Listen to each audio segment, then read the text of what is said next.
안녕하세요. 오늘도 사연살롱을 찾아주셔서 감사합니다. 저는 40대 중반의 여성이에요. 이산 저산을 오가며 힘들게 일하는 가난한 벌목공의 외동딸로 태어나 늘 빠듯한 삶을 살아왔죠. 친정아버지는 당신의 가난을 저에게 대물림했다며 늘 미안해하는 분이셨고, 제가 신혼이던 시절 세상을 떠나며 남긴 마지막 유언도 가난한 아빠여서 미안하다는 말이었어요. 하지만 저는 가난하다는 이유로 스스로를 불행하다고 생각한다거나 막막한 현실 핑계로 자포자기한다거나 그런 삶을 단 한 번도 살아본 적 없다고 자부해요. 언제 어디서든 또 어떤 상황이든 충분히 극복할 수 있고 행복해질 수 있다는 믿음이 있었거든요. 그런 생각은 사랑하는 남편이 열심히 일해오던 직장에서 정리해고를 당할 때에도 마찬가지였어요. 남편이 정리해고를 당하던 당시 저희 부부가 가진 재산이라고는 남편의 퇴직금이 거의 전부이다시피 했어요.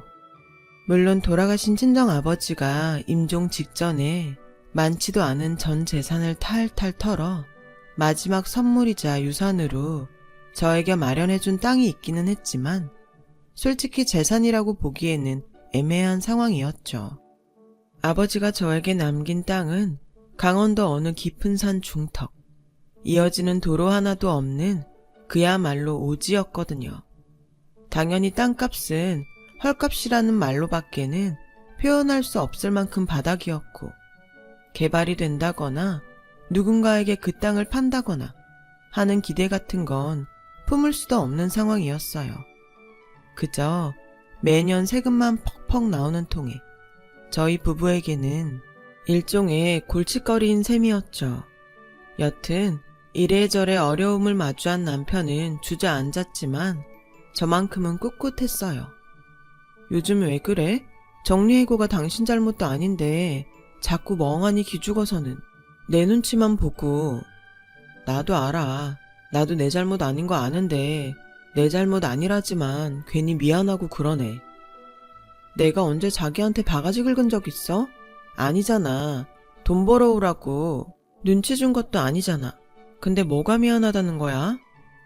당연히 미안해야지. 명색이 내가 남편인데 월급 봉투 턱턱 안겨주지는 못할 망정 집에서 놀고 먹는 신세잖아. 여보, 우리 부부야. 세상 어떤 어려움이 있더라도 함께 힘을 합쳐서 이겨내야 하는 부부. 그니까 괜히 미안해하고 기죽고 그러지 말라고. 돈이야 누가 벌면 좀 어때? 누가 뭐래도 우리 가정 내 남편은 내가 케어해. 케어? 택시기사 자리 알아놨어. 내일부터 출근이야. 뭘 그렇게까지. 퇴직금도 아직 남았고 당분간 그걸로 버티면서 내가 다시 취업을. 세상 어떻게 될지 모르잖아. 당신 퇴직금은 한 푼도 안 건드릴 거야. 생계는 내가 택시 운전하면서 다 책임질게.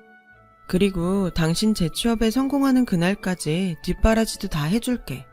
당신은 아무 걱정 말고 내 뒷바라지 받으면서 공부만 열심히 해주면 돼. 그래야 당신 다른 놈들한테 보란듯이 더 좋은 회사에 재취업도 하고 그러지. 마음은 고마운데 솔직히 그래도 될까 모르겠네. 그동안 우리 엄마가 시댁 생활비니 시누이 대학 등록금이니 하면서 당신한테 가져간 돈이 벌써 수천만 원인데 내가 무슨 염치로. 난 딱 하나만 있으면 돼. 당신 나 사랑하지? 당연히 사랑하지. 그거면 됐어. 일어나 얼른. 학원 등록하러 가자. 요즘은 재취업 스펙 쌓기 위한 학원도 많다더라. 이튿날 저는 남편의 응원을 받으며 택시기사로 첫 출근을 하게 되었고, 열심히 일해 번 돈으로 가정의 생계를 유지해 나갔어요. 남편의 재취업을 위한 공부 뒷바라지에도 최선을 다했고요. 비록 택시기사로 벌어들이는 돈이 크지는 않았지만 평생을 거쳐 익혀온 살림 솜씨를 유감없이 발휘해가면서 현실의 어려움과 맞서 싸웠어요. 그런 저의 정성과 노력은 믿었던 직장으로부터 정리해고라는 뒤통수를 맞았다는 좌절로부터 남편을 다시 일으켜 세우게 되었죠. 한동안 저희 부부는 치열한 날들을 보냈어요. 저는 생계의 무게를 짊어진 택시기사로서, 남편은 재취업을 위한 수험생으로서, 특히나 남편은 고3 수험생이 혀를 내두를 정도로 아주 열심히 공부를 해주었죠. 그 결과 남편은 반년이 채 지나지 않아 재취업에 성공했어요. 과거 남편을 내쳤던 중소기업보다 모든 면에서 훨씬 좋은 중견기업으로의 재취업이었죠. 저는 그제서야 한시름 덜었다며 안도했지만 택시기사 일을 그만두지는 않았어요. 정리해고 사건을 겪으니 사람 일은 어떻게 될지 모르는 거더라고요. 불확실한 미래를 위해서라도 지금 최선을 다해 살아두어야 한다는 생각이 들었어요. 그런 저를 향한 주변 사람들의 엄지척이 쏟아졌어요. 대장보다 똑순이다. 저 집은 부인 며느리 잘 얻어서 걱정 없겠네. 제 입으로 소개하기도 쑥스러울 만큼 많은 칭찬들이었죠. 하지만 단 한 사람, 시모만큼은 예뻐해도 모자랄 며느리인 저를 무시해대기 일쑤였어요. 이런 식이었어요. 너 아직도 택시 몰고 다니니? 그럼요. 앞으로 어떤 어려움이 또 닥쳐올지 모르는데 당장에 여유 좀 생겼다고 나태해질 수는 없잖아요. 미리미리 대비해야죠. 내 말은 많은 직업 중에 왜 하필 택시냐는 거다. 처음 그렇게 능력이 없으면 친정 아버지처럼 등지가나 지고 산일이나 하러 다니던가. 어머님, 왜 내 얘기가 틀렸기라도 한다던? 천하디천한 택시기사를? 그것도 여자가 어디 감히 주제도 모르고 운전이야 운전은.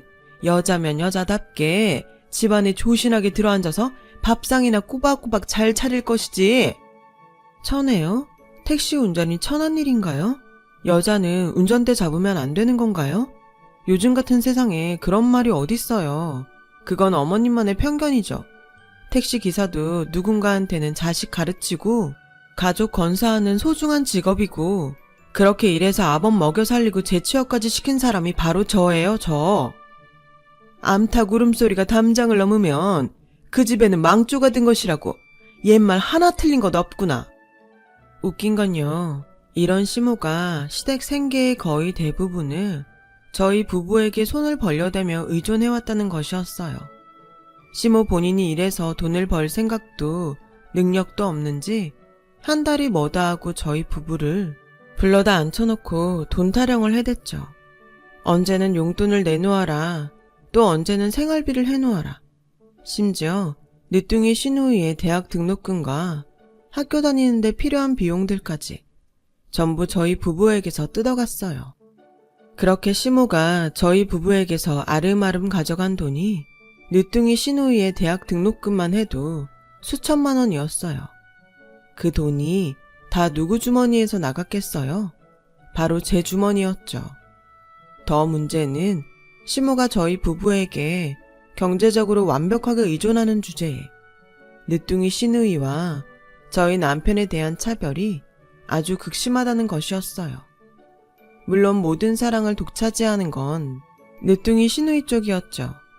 열심히 사는 남편에게는 있으나 마나한 못난 자식 취급, 저에게는 여자 주제에 조신하게 살림이나 할 것이지 어디 감히 천한 운전일을 나서느냐는 취급이나 혜택이 일쑤였지만 여자이기는 저와 마찬가지인 늦둥이 시누이에게는 지극정성, 180도 다른 태도였죠.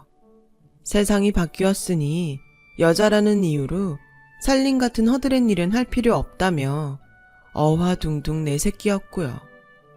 대학생이랍시고 맨날 술이나 퍼마시러 다니던 시누이가 퇴학 직전 수준으로 개판인 성적을 받아와도 우쭈쭈 고생 많았다 내새끼. 정리하자면 시모는 자식이라고는 늦둥이 시누이밖에는 없는 것처럼 굴더라고요. 저와 남편은 자식 대접 한 번을 제대로 해주는 법 없으면서도 돈이나 가져다 바치는 돈줄 취급 정도 될까요? 필요한 돈이나 따박따박 내놓는 자판기 취급? 이러니 저와 남편 입장에서는 시모에게 자꾸 정이 떨어지고 빈정만 상할 수밖에요. 그러던 어느 날 시모의 자식 차별과 저희 부부를 향한 돈줄 취급이 최고조에 달하는 사건이 벌어지고야 말았어요. 대학을 졸업한 신우이가 형편없는 대학 성적표 때문에 취업이 사실상 불가능한 백수 신세이던 무렵이었어요. 어김없이 저희 부부를 불러다 앉혀놓고 시모가 또 말도 안 되는 돈 요구를 해오더라고요. 네 신우이가 취업에 어려움을 겪고 있는 건 알지? 눈에 빤히 보이는데 그걸 어떻게 모를까요? 대학교 학점을 그렇게 바닥을 쳐놨으니 자업자득이죠. 요즘은 다들 학점이니 스펙이니 짱짱한 시절인데 그런 사람들하고 신우이하고 취업 경쟁이 될 리가 없잖아요. 너는 아주 시댁에 대한 존중이 눈꼽만큼도 없지? 그러는 어머님은요.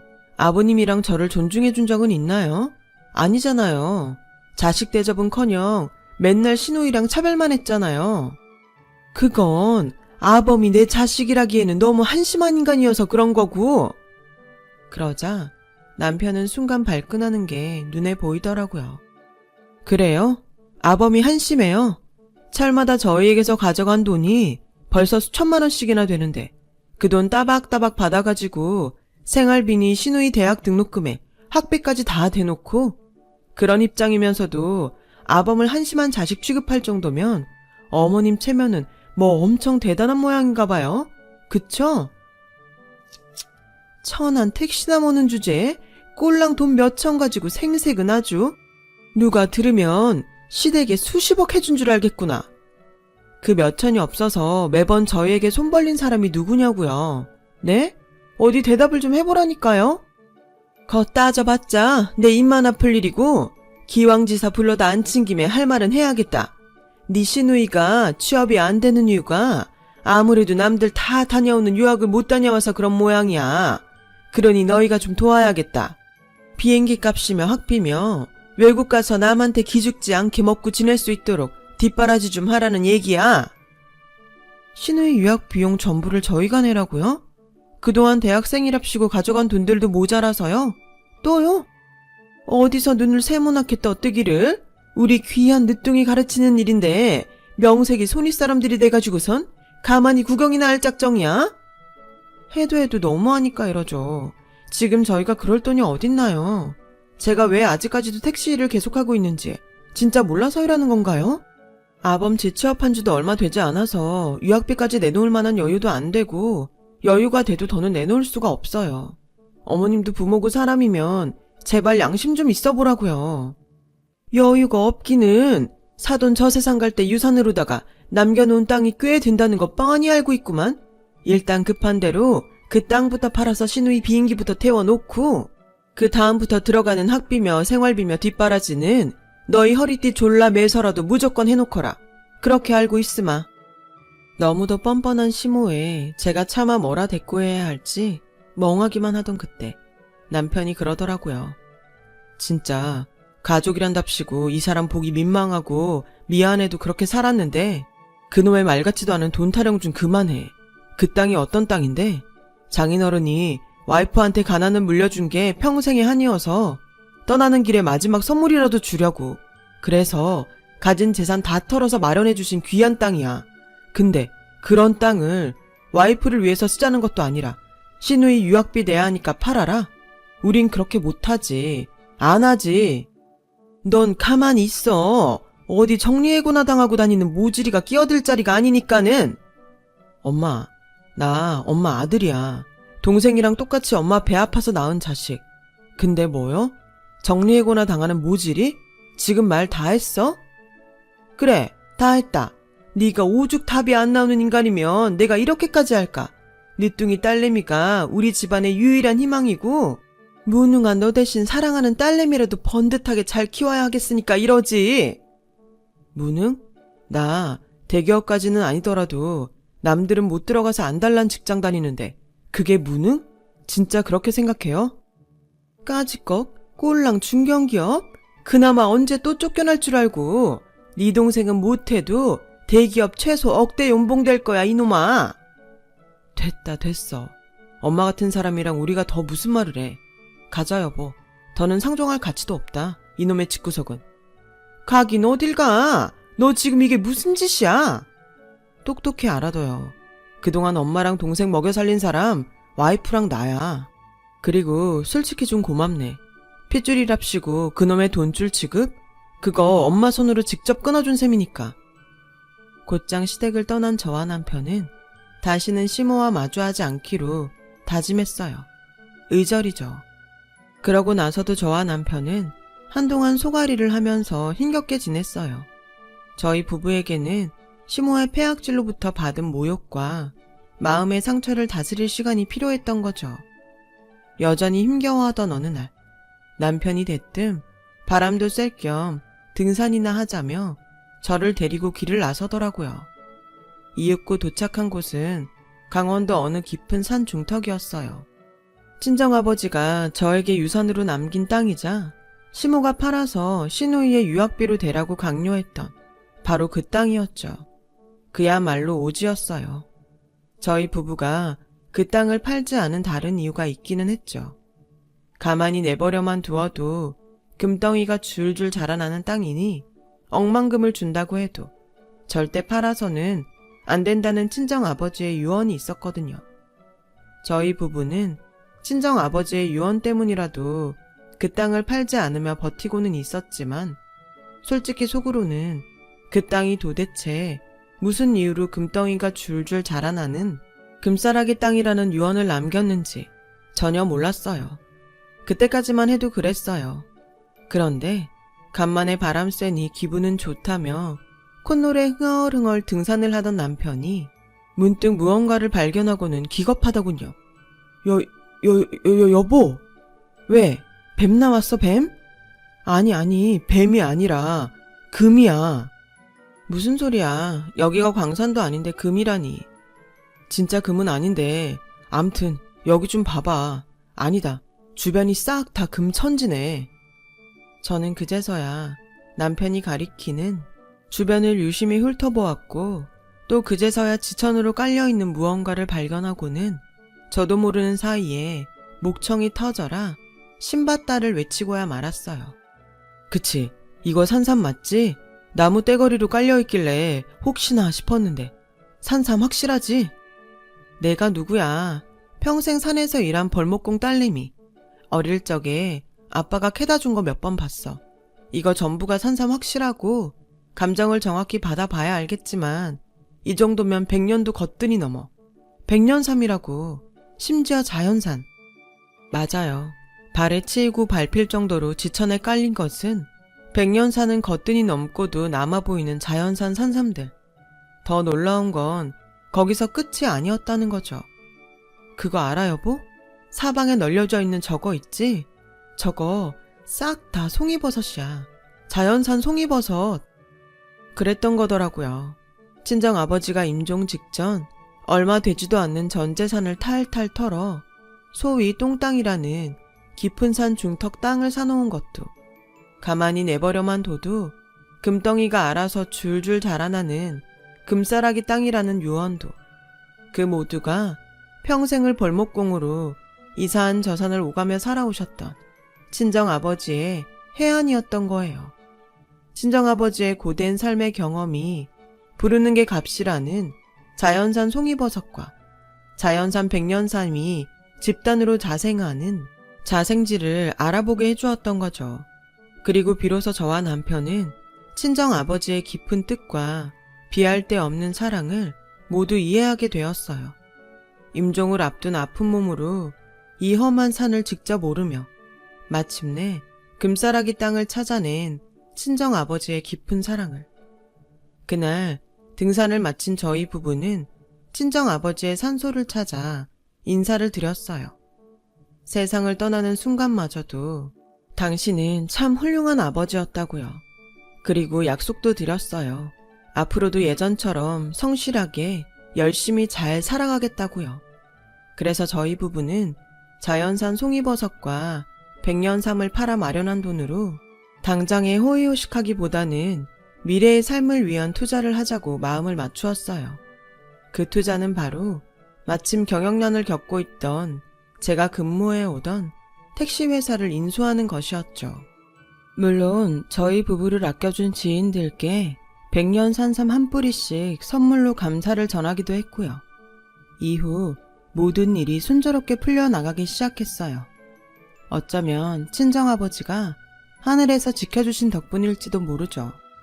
남편은 재취업한 회사에서 인정을 받아 승진했고 제가 인수한 택시 회사도 언제 경영난을 겪고 있었나 싶을 정도로 빠르게 안정되었으니까요.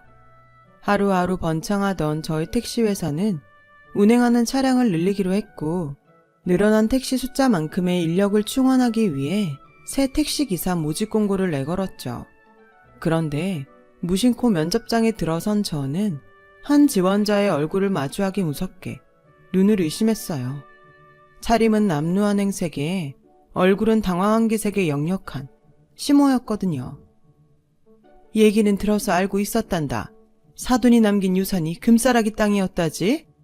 그렇더라고요. 부르는 게 값인 자연산 송이버섯이랑 자연산 백년삼이 자생하는. 그래서요. 혹시 또 돈 필요하다는 얘기나 하러 온 거면 나가주세요. 아니다. 난 그냥 면접을 보러 온 거야. 택시 운전을 해볼까 싶어서. 왜 굳이 저희 회사죠? 우리 사이가 그렇게 만만한 악연은 아니지 않나요? 조금 다툰 걸 두고 악연까지는. 네가 이 회사 사장이 된 줄은 모르기도 했고. 뭐 그래요. 일단 면접이니까. 면접 때문에 왔다니까 일단 면접 한번 보자고요. 아, 면접 중에는 존댓말 알죠? 어디 보자. 김미옥 씨? 우선 지원 동기부터 들어볼까요? 설마 면접 보러 오시면서 지원 동기도 준비 안 한 건 아니죠? 그런 저의 말에 잠시 머뭇거리던 시모는 존댓말이 자존심 상했다는 기색을 언뜻언뜻 비추면서도 구구절절 사연을 늘어놓았어요. 시모의 사랑이라는 사랑은 모조리 독차지한 주제, 취업도 불가능할 만큼 형편없는 성적의 대학생이었던, 그래서 취업은커녕 만년백수 신세가 되었던 늦둥이 시누이 때문이었죠. 이후는 제가 짐작한 사연 그대로였어요. 시누이는 결국 취업에 실패한 것도 모자라 아주 포기를 해버린 거죠. 그 와중에도 탱자탱자 놀기만 하면서 시모의 등골을 쪽쪽 빨아먹고 있었고요. 결국 시모라도 어쩔 수 없이 돈을 벌어야 하는 상황이 되었는데 그 나이 먹도록 배운 일 하나 없이 그저 운전면허만 딸랑 있는 상황이라는 거예요. 하는 수 없이 택시기사로 취업하려고 자존심까지 구겨가며 면접장에 왔다. 뭐 이런 뻔한 사연 말이죠. 그러나 저는 구구절절 모든 이야기를 눈썹 하나 까딱하지 않으며 다 들어주고는 시모에게 되물었어요. 여기서 다음 질문. 우리가 무슨 회사죠? 택시회사 아닌가요? 그쵸, 택시회사.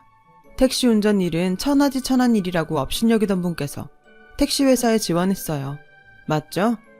여자 주제에 어디 감히 운전대를 잡느냐며 타박이나 해대던 분께서 택시회사에 지원했고요. 사실과 다른 점 있나요? 그럼 이제 제가 대답할 차례군요. 가는 길에 면접비 5만원 챙겨가세요. 며느라! 며느리 아니고 사장입니다. 당신처럼 택시기사를 천하게 여기는 사람은 우리 회사에서 받아줄 수도 없는 노릇이고요. 김미옥 씨를 탈락시키는데 무슨 이유가 더 필요할까요? 그러자 다급해진 시모가 대뜸 저를 붙들고 울며 불며 애원하기 시작했어요. 친한 정이라는 게 있지 않니? 내가 일할 수 있을 만한 곳은 다 다녀봤다. 너마저 외면하면 먹고 살 길 하나도 없는 나랑 늦둥이 딸은 어쩌라고. 입은 틀어졌어도 말은 똑바로 해야죠. 날 먼저 외면한 사람은 그쪽이에요. 못난 자식 취급에 며느리랍시고 때마다 돈이나 뱉어놓는 자판기 취급이나 되던 당신 업보라고요. 아무리 그래도 사람 살 길은 만들어 놓고 타박을 해도 해야지. 다 지난 일 가지고 이제 와서 이러는 것도 CM이 된 최면상 우스운 일이고. 그니까 스스로 우스운 꼬라지 만들지 말고 다른 일자리 알아보라니까요. 용서는 생각도 없는 사람 앞에서 왜 굳이 이러냐고요. 식당이니 식모살이니 벌써 여기저기 알아봤다니까는. 내가 오죽이나 일머리가 없어가지고. 그러니 죽은 사람 한번 살리는 셈 치고 한 번만 용서해주렴. 지난 일 따위는 다 잊고 취직만 시켜준다면야 회사 택시 전부 내 손으로 직접 세차 꼬박꼬박하고 그러마. 아 글쎄 애원이고 부탁이고 그쪽이 그렇게 사랑 쏟아가면서 감싸고 들던 늦둥이 딸내미한테 하라니까요. 어디 가서 걸레질을 하든 화장실 청소를 하든 제발 취직해서 엄마한테 보탬 좀 대달라고, 늦둥이 딸내미가 집안의 유일한 희망이니까 그 희망한테 살려달라고 빌든 도와달라고 울든 하면 되는 거잖아요. 그걸 안 해봤겠어? 아무리 해봤자 고년이 말을 들어 처먹지 않은 걸 어쩌겠니? 그러게, 애초에 자식 교육 똑바로 시켰어야죠. 지금 이거 다 그쪽이 자식 농사 망친 결과잖아요. 대학생이랍시고 맨날 술이나 마시러 다니는 딸내미, 그 꼬라지 뻔히 보면서도 오냐오냐 키운 죗값 치르는 중이라고요. 걔가 이렇게까지 될 줄은 누군들 알았겠니? 글쎄요, 난 너무 뻔하게 알겠던데. 좋아요, 그럼 선택하세요. 그 딸내미 대학 등록금이랑 우리한테서 가져간 수천만 원 다 토해놓고 쫓겨나던가, 아니 위자리에서 본인 발로 직접 사라져 주던가. 제 입에서 신우이 등록금으로 가져간 수천만 원 얘기가 나온 순간에 4색이 된 시몬은 주랭랑을 쳤어요. 행여 그 돈을 진짜로 토해내라고 할까봐 엄청 실이 겁이 났던 모양이었죠. 저는 꼴사납게 주랭랑 치는 시모의 뒷모습을 뚫어져라 바라보며 그제서야 비로소 알턴니가 빠진 듯이 개운했어요. 저와 남편이 개차반 시모로부터 겪었던 수모를 한꺼번에 통쾌하게 되돌려준 순간이었으니까요.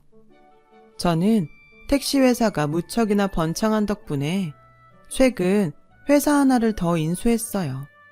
더욱이 친정아버지의 금싸라기 땅에서 자라는 자연산 송이버섯이 매년 효자가 되어준 덕분에 이제는 굳이 일하지 않아도 떵떵거리면서 살 수 있을 만큼의 부자가 되었지만, 저와 남편은 어렵던 시절을 단 한순간도 잊지 않으며 예전처럼 열심히 살아가고 있어요. 남편은 직장에서 존경받는 상사가 되었고, 저는 오늘도 직접 택시를 운행해가며 알뜰살뜰 가게를 책임지고 있죠. 한편 시모는 더 이상 저희 부부 곁에 얼씬조차 하지 못해요. 그저 노구를 이끌고 인형 눈을 붙이는 일을 하며 겨우 입에 풀칠이나 하는 신사가 되었다는 풍문만 들려올 뿐이에요. 자식을 그렇게까지 차별해가며 애지중지 버릇없이 키운 시누이가 편의점 아르바이트조차 고작 하루 만에 잘려대기 일쑤고요. 모두가 자업자득인 셈이죠. 그것도 가족이라고 한참을 마음앓이를 하던 남편과 저였는데 이제 미련 갖지 않고 우리 할 일 잘하면서 더 열심히 달려보려 합니다. 제 이야기를 들어주셔서 감사드려요. 들어주신 분 모두 항상 행복 가득하세요. 여러분, 사연 댓글에 응원과 현명한 조언 부탁드려요. 좋아요와 구독은 저에게 큰 힘이 됩니다. 오늘도 좋은 일 가득하세요.